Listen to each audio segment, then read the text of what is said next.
ஊர்லேருந்து பலாப்பழம் எடுத்துகிட்டு வந்திருந்தோம். பழத்தை சாப்பிட்டுட்டு இந்த கொட்டை கொஞ்சம் வலுவலுன்னு இருக்கும். அதனால் ஒரு 2 நாள் வாக்கில் ஒரு பேப்பர் போட்டு காய வச்சுட்டிங்கன்னா உங்களுக்கு இந்த தோல் உரிக்கிறதுக்கு ஈஸியாக இருக்கும். இந்த மாதிரி தோலை உரித்து 2 இந்த மாதிரி கட் பண்ணி வச்சுக்கோங்க. அதுக்கப்புறமா கொஞ்சமாக தண்ணி வச்சு அதில் உப்பு, இந்த பலாக்கொட்டை, கொஞ்சமாக மஞ்சத்தூள் சேர்த்து நல்லா ஓரளவுக்கு வேக வச்சுக்கோங்க. வேக வச்சதுக்கப்புறமா இது நீங்கள் அந்த ப்ரௌன் கலரை மட்டும் நீக்கினீங்க அப்படின்னா ஆட்டோமேட்டிக்காக அது வந்துடும். இப்போ அதுக்கான அரைப்பு பார்த்தீங்கன்னா தேங்காய் கொஞ்சம் சேர்த்துக்கணும், சோம்பு கொஞ்சம் சேர்த்துக்கணும்.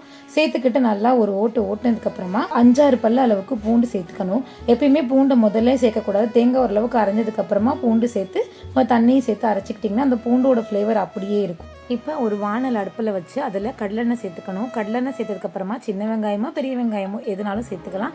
கொஞ்சமாக கருவேப்பிலை, வேக வச்சுருக்க பலாக்கொட்டை, இது எல்லாத்தையும் கொஞ்சம் நேரம் வதக்குங்க. அதுக்கப்புறமா கொஞ்சமாக கறி மசாலா சேர்த்துக்கோங்க. உங்களுக்கு இந்த ஃப்ளேவர் பிடிக்கும்னா சேர்த்துக்கோங்க. இல்லை அப்படின்னா மிளகாத்தூள், மல்லித்தூள் சேர்த்துக்கலாம். நம்ம ஏற்கனவே உப்பு போட்டு தான் வேக வச்சுருக்கோம். அதனால் உப்பு பார்த்துட்டு தேவைப்பட்டுச்சுன்னா உப்பு சேர்த்துக்கலாம்.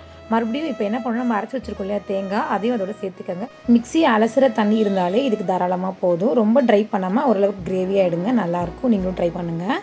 பாப்பா 2 பேர்த்துக்குமே ஹாஃப் டே தான் ஸ்கூலு. 12:30 அப்படிங்கிறப்ப 2 பேர்த்தையும் பிக்கப் பண்ணி ஆகணும். அதனால் 2 பேர்த்தையும் பிக்கப் பண்ணி வீட்டில் கொண்டு விட்டுட்டு அதுக்கப்புறமா நான் மிஷினில் துணியெல்லாம் போட்டு வச்சுருந்தேன். அதை கொண்டு போய் மாடியில் காய வச்சுட்டு வந்துடலாம் அப்படின்னு சொல்லிட்டு மாடிக்கு போனேன்.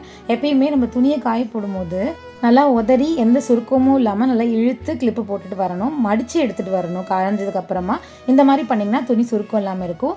இன்றைக்கி மத்தியானம் லஞ்ச் பார்த்திங்கன்னா முருங்கைக்காய் சாம்பார், பலாக்கொட்டை வறுவல் தான்.